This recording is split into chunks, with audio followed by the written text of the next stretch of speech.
Have you ever noticed how one person can quietly steal your peace without ever touching you? Perhaps it was a careless comment made during a conversation.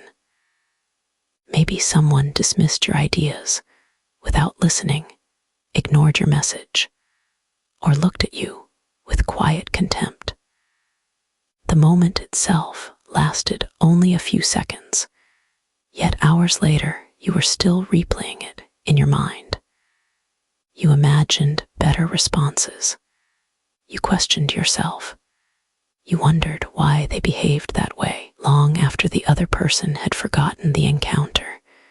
It continued to live inside your thoughts. Now, consider something curious. On the same day, dozens of people crossed your path. A cashier greeted you politely. A neighbor walked past. Someone smiled as they held a door open. Someone else barely noticed you at all. Yet none of these people occupied your mind. Only one did. Why? What made that particular person so powerful? Was it because they possessed some extraordinary ability to disturb your peace? Or was something deeper taking place beneath the surface? Ancient Taoist wisdom invites us to ask a question that feels almost uncomfortable. What if the people who upset you are not creating your suffering? What if they are simply revealing something that was already waiting within you? At first, this idea sounds unfair. After all, some people truly are rude, dishonest, arrogant, or selfish. Taoism does not ask us to pretend otherwise. It does not tell us to excuse harmful behavior or ignore genuine injustice. The actions of others are real, but there is another reality that deserves equal attention. Two people can experience the exact same event and leave with completely different emotions. Imagine two travelers stopping at a mountain village after a long journey. An old shopkeeper impatiently tells them to move aside. The first traveler smiles gently, thanks the man, and continues on his way without another thought. The second traveler burns with anger. How dare he speak to me like that? For the rest of the day, the conversation repeats over and over in his mind. Every step of the journey becomes heavier because of a moment that has already passed. The shopkeeper used the same words, yet two completely different worlds were created. If the event alone caused the suffering, both travelers would have felt exactly the same.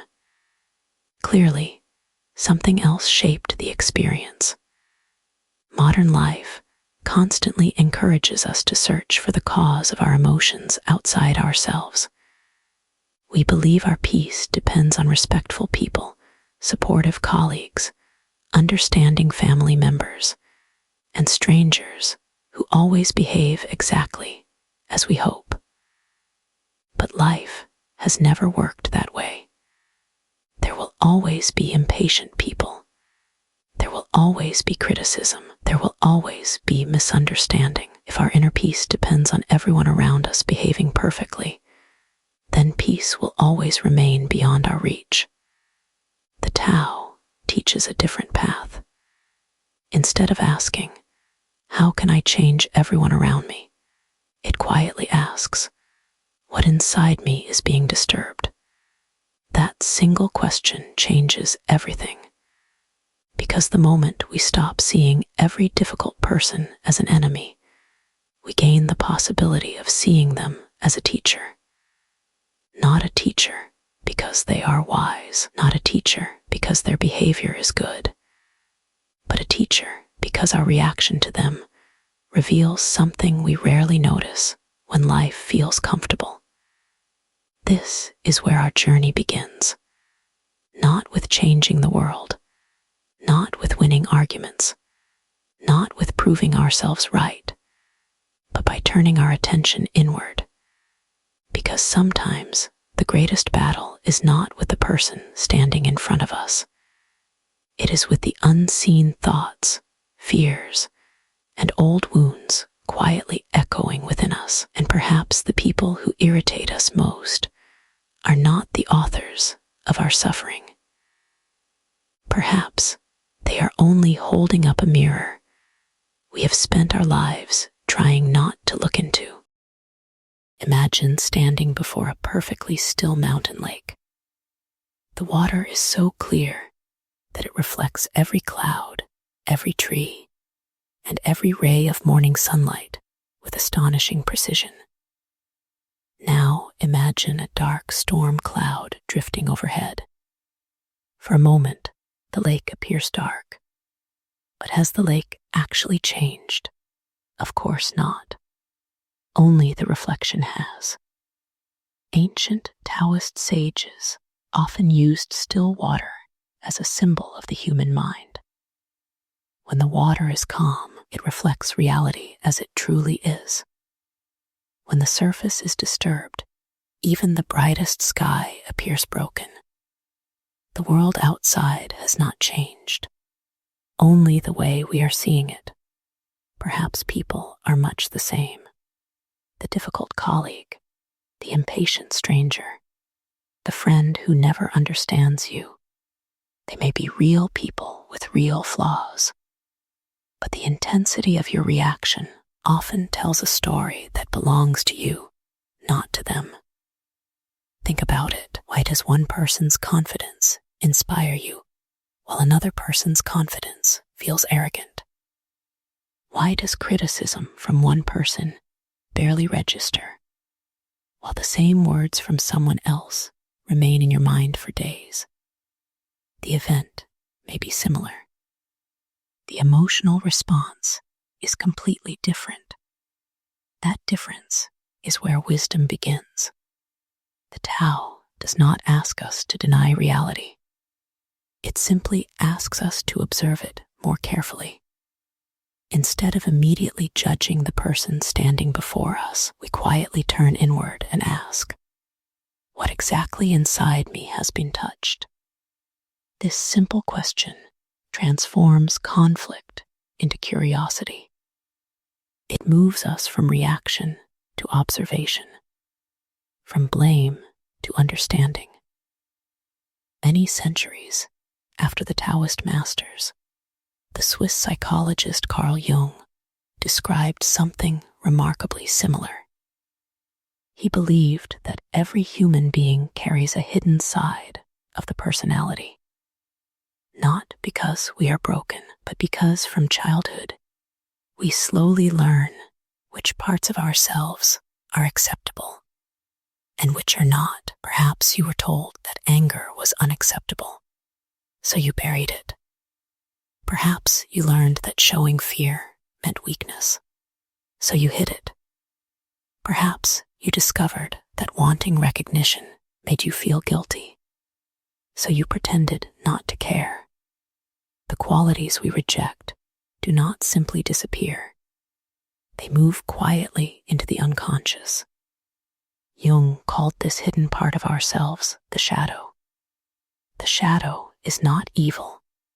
It is simply the collection of everything we refuse to acknowledge within ourselves. Sometimes it contains our fears. Sometimes our jealousy. Sometimes our pride. Sometimes even our greatest strengths. Many people spend their entire lives believing they know themselves completely. Yet the shadow quietly influences their choices, relationships, and emotions from behind the curtain. Then one day someone enters their life.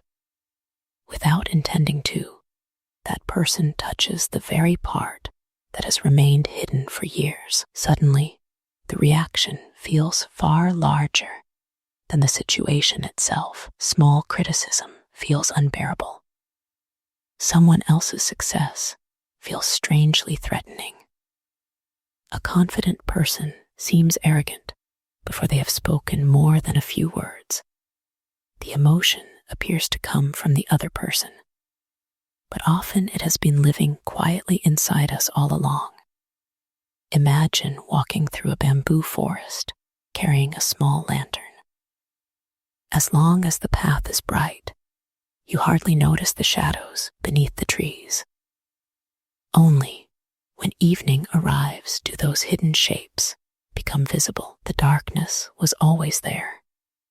The fading light simply revealed it. Our encounters with difficult people often work the same way. They do not create every hidden emotion. Sometimes they simply illuminate what person is wise. And it certainly does not mean we should remain in unhealthy or abusive relationships. Wisdom is not about accepting mistreatment. Wisdom is about recognizing that every strong emotional reaction offers two opportunities. One is to understand the other person. The other, and often the more valuable one, is to understand ourselves. The ancient Taoists believed that self-knowledge is the beginning of harmony. Carl Jung believed that making the unconscious conscious is the beginning of freedom. Though separated by centuries and cultures, both point toward the same quiet truth. The world does not merely show us who other people are. Sometimes, without our permission, it gently reveals who we have not yet become willing to see within ourselves.